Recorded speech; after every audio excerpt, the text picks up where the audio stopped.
the girl they left behind. I wish I could say that the end of the road was near, but my sight was limited by the fog around me. It stretched endlessly far beyond what I could see, that I had to keep my eyes on my feet to make sure I stay on the same path. If I ever found myself away from the paved road, I wondered where I would go instead. I wondered about that a lot, but not once had I ever had the courage to do so. My brother always told me I was a coward, but that was before he was also taken away by the fog. One day while we were talking about our missing parents, he suddenly turned quiet. Then he didn't even spare me a glance before stepping off the paved road, and that was the last time I ever saw him. I didn't stop walking then. We never did. We might slow down our pace, or in some extreme cases, drag the whole weight of our body by our hands, but we never once stopped moving. I kept saying we when I was the only one walking blindly in the mist. I used to have my family with me, my mom and dad and my brother, but like I said, they all went off trail and that was the end of it. I could describe to you what I could see and occasionally hear from my walk, and maybe you could find me. Maybe by some weird chance you could help me find my family too.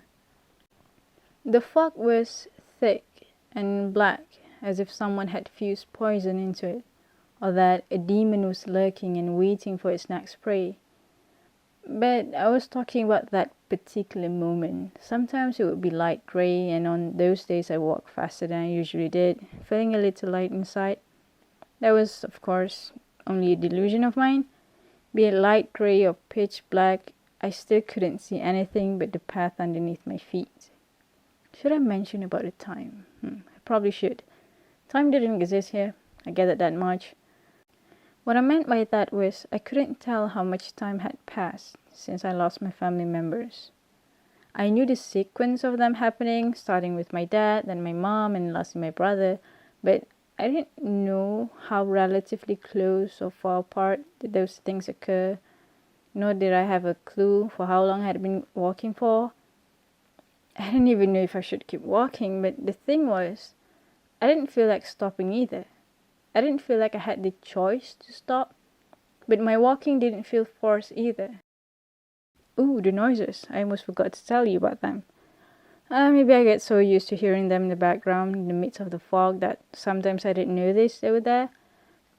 Most of them sounded unfamiliar. Very few sounded like I should be able to identify them, like they belonged to my beloved lost ones. But all of them were unintelligible. I could not make out a single word they were saying, which was why I called them noises instead. Voices were supposed to be heard, so if there was nothing exchanged between anybody, why not give them a more appropriate name?